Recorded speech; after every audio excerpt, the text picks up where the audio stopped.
ഞങ്ങളിപ്പോൾ നിൽക്കുന്നത് ഫക്കീർ ഖാൻ കോളനി, അതോടൊപ്പം തന്നെ വസീം ലേഔട്ട് എന്ന് പറയുന്ന, കോഗിലോ ലേഔട്ട് എന്ന് പറയുന്ന ബാംഗ്ലൂരിലെ ബുൾഡോസർ രാജ് നടന്ന സ്ഥലത്താണ്. നിങ്ങൾക്കിതിന്റെ പിറകിൽ കാണാം. നമ്മളൊക്കെ സാമൂഹ്യ മാധ്യമങ്ങളിലൂടെ അറിഞ്ഞതിൽ നിന്നും എത്രയോ ഭയാനകമായ കാഴ്ചയാണ് ഇവിടെ കാണാൻ കഴിയുന്നത്. നിങ്ങൾ നോക്കൂ, ഇവിടെ ചുറ്റിലും കിടക്കുന്നത് 180 വീടുകളുടെ ബുൾഡോസർ കയറിയിറങ്ങിയ അവശിഷ്ടങ്ങളാണ്. 180 വീടുകൾ അതിരാവിലെ, വളരെ പുലർച്ചെ, സ്ത്രീകൾ, ഗർഭിണികൾ, കുഞ്ഞുങ്ങൾ ഒക്കെയായി കിടന്നുറങ്ങിയിരുന്ന മനുഷ്യർ ഈ ചെറിയ ചെറിയ വീടുകൾക്കുള്ളിൽ. അവരെ തേടിയാണ് കോൺഗ്രസ് സർക്കാരിന്റെ ബുൾഡോസറുകൾ എത്തിയത്. നാട്ടുകാർ പറയുന്നത് ഗ്യാസ് സിലിണ്ടർ എടുത്ത് പുറത്തു വെച്ചു, എന്നിട്ട് ദയാരഹിതമായി അവരുടെ നിലവിളികൾക്ക് നടുവിലൂടെ ബുൾഡോസറുകൾ പാഞ്ഞു.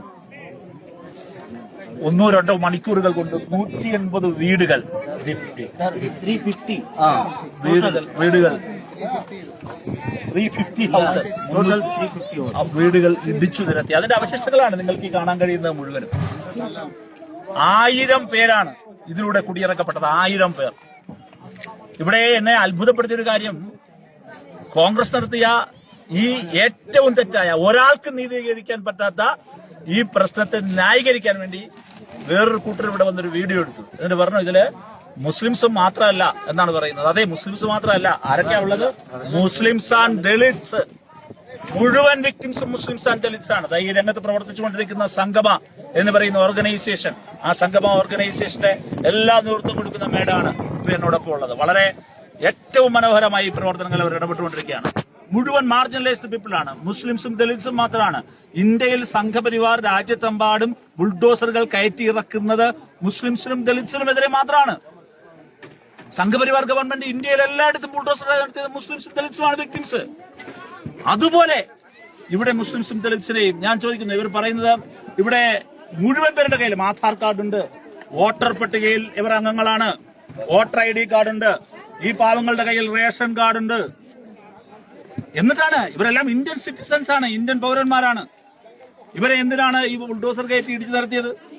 ഇല്ലീഗൽ കൺസ്ട്രക്ഷൻ ആണെന്ന് പറയുന്നത്. ഇല്ലീഗൽ കൺസ്ട്രക്ഷൻ ആണെങ്കിൽ ഈ ബാംഗ്ലൂർ നഗരത്തിലെ വൻകിട ഇല്ലീഗൽ കൺസ്ട്രക്ഷന് മുകളിലേക്ക് ബുൾഡോസർ പറഞ്ഞയക്കാൻ കോൺഗ്രസ് സർക്കാരിന് തന്റെ ഉണ്ടോ?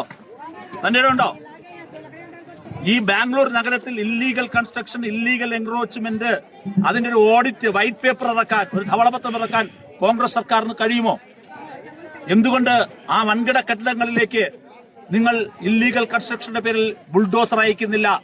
എന്തിന് പുലർച്ചെ അതിരാവിലെ ഉറങ്ങിക്കിടന്ന ഈ സാധുക്കളായ മനുഷ്യരുടെ നെഞ്ചിലേക്ക് എന്തിന് ബുൾഡോസർ പറഞ്ഞയച്ചു? ഞാനൊരു അമ്മയെ പരിചയപ്പെട്ടു.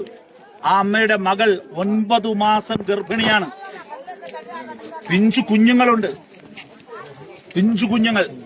ആ കുഞ്ഞുങ്ങളെല്ലാം ജീവിക്കുന്ന ഇതിനിടയിലാണ്. നിങ്ങൾ നോക്ക്, അതിനുശേഷം അവർ ഇവിടെ നിങ്ങോട്ടും പോകാൻ പറ്റുന്നില്ല. അവർക്ക് വേറെ സ്ഥലമില്ല. ഈ മനുഷ്യരുടെ കിടക്കുകയാണ്. സ്വതന്ത്ര ഇന്ത്യയിലെ കാഴ്ചയാണ്. Article 21 of the Indian constitution വളരെ കൃത്യമായി പറയുന്നുണ്ട്. Right to life, dignified life എന്ന് പറയുന്നത് അവരുടെ ഭരണഘടനാപരമായ അവകാശമാണ്. കോൺഗ്രസ് സർക്കാർ ബുൾഡോസർ കയറ്റി ഇല്ലാതാക്കിയത് അവരുടെ ആ ജീവിതത്തെയാണ്, അവരുടെ ഭരണഘടനാപരമായ അവകാശത്തെയാണ്. അതുകൊണ്ട് ഇത് ഭരണഘടനാ വിരുദ്ധമാണ് ചെയ്തിരിക്കുന്നത്. കോൺഗ്രസ് സർക്കാരിന്റെ ദളിത് മുസ്ലിം വിരുദ്ധതയുടെ നേർചിത്രമാണ് ഇവിടെ കാണാൻ കഴിയുന്നത്. ഇത് അൺകോൺസ്റ്റിറ്റ്യൂഷണലാണ്. മോദി സർക്കാരിന്റെ അല്ലെങ്കിൽ BJPയും RSSും ചെയ്തുകൊണ്ടിരിക്കുന്ന വാൻഡലിസത്തിനെ എങ്ങനെയാണ് ഇനി കോൺഗ്രസിന് ചെറുക്കാനാവുക? എന്തുകൊണ്ടാണ് ഈ കിരാതമായ നടപടിയോട് സോണിയാഗാന്ധി ഇതുവരെ പ്രതികരിക്കാത്തത്?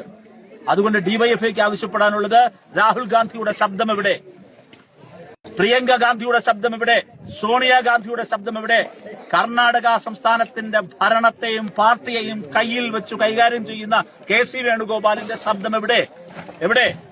എന്താണ് നിങ്ങൾക്ക് നൽകാനുള്ള മറുപടി? ഇന്നലെയും ഇത് ആദ്യം ഇത് ചെയ്തതിനു ശേഷം നിങ്ങൾ മനസ്സിലാക്കേണ്ടത്, ഇന്നലെ പുലർച്ചെ ഇവിടേക്ക് വീണ്ടും ബുൾഡോസർ വന്നു. ഇവരുടെ എല്ലാം നേതൃത്വത്തില് ഒരു വലിയ സംഘം ഇവിടെ വന്ന് ഹ്യൂമൻ ചെയിൻ, മനുഷ്യ ചങ്ങല ശ്രദ്ധിച്ചിട്ടാണ് പ്രതിരോധിച്ച് ഇവർ തിരിച്ചയച്ചത്. അപ്പോൾ അടിയന്തരമായി ഇനിയും ഇവിടേക്ക് ബുൾഡോസർ അയക്കുന്ന ഈ മനുഷ്യത്വ വിരുദ്ധമായ, ജനാധിപത്യ വിരുദ്ധമായ ഏർപ്പാട് കോൺഗ്രസ് നിർത്തണം. ഒപ്പം അതോടൊപ്പം തന്നെ ഇവിടെ ഈ ദളിത് മുസ്ലിം വേട്ട അവസാനിപ്പിക്കാൻ കോൺഗ്രസ് സർക്കാർ തയ്യാറാകണം. ഇത്രയുമാണ് പറയാനുള്ളത്. ഡിവൈഎഫ്ഐയുടെ സംഘമാണ് ഇവിടെ വന്നത്. ഡിവൈഎഫ്ഐയുടെ എനിക്ക് പുറമെ ഡിവൈഎഫ്ഐയുടെ കർണാടക സ്റ്റേറ്റ് സെക്രട്ടറി ബസവരാജ് പൂജാർ ഞങ്ങളോടൊപ്പമുണ്ട്. അതോടൊപ്പം തന്നെ ഞങ്ങൾ ആദ്യം സന്ദർശിച്ച സംഗമം എന്ന് പറയുന്ന ഇവിടെ പ്രവർത്തിച്ചുകൊണ്ടിരിക്കുന്ന ഏറ്റവും നല്ല നിലയിൽ പ്രവർത്തിച്ചുകൊണ്ടിരിക്കുന്ന ഓർഗനൈസേഷൻ, അവരാണ് ഇവിടെ ഈ പ്രവർത്തനം അവരെ ചേർത്ത് നിർത്തുന്നത്. അപ്പോൾ ആ സംഗമത്തിന്റെ മേടത്തെ ഇവരെല്ലാമാണ് ഞങ്ങൾ പോയി കണ്ടത്. അവരുടെ ഓഫീസിലാണ് പോയി കണ്ടത്. അതിന്റെ വിവരങ്ങൾ അവർക്ക് നൽകിയത്. ഇപ്പോൾ ഭക്ഷണം പോലും ഇല്ലാതെ ഇവിടെ കിടക്കുന്ന ഈ മനുഷ്യരെ അടിയന്തരമായി പുനരധിവസിപ്പിക്കാൻ തയ്യാറാകണം. ഇത് റവന്യൂ മിനിസ്റ്ററുടെ ഹോം കോൺസ്റ്റിറ്റ്യുവൻസിയാണ്. കോൺഗ്രസ് നേതാവും മന്ത്രിയുമാണ് അദ്ദേഹം. അദ്ദേഹത്തിന്റെ ജനങ്ങളാണ് ഈ കിടക്കുന്നത്. കൃഷ്ണപരേഗൌഡ ആ മന്ത്രി പോലും ഇവിടെ ഒന്ന് തിരിഞ്ഞു നോക്കിയിട്ടില്ല. അപ്പൊ അടിയന്തരമായി ഗവൺമെന്റ് തലത്തിൽ റീഹാബിലിറ്റേഷൻ നടപടികൾ ആരംഭിക്കണം. ബുൾഡോസർ നടപടികൾ നിർത്തിവെക്കണം. ഈ ദളിത് മുസ്ലിം വേട്ട കോൺഗ്രസ് സർക്കാർ അവസാനിപ്പിക്കണം.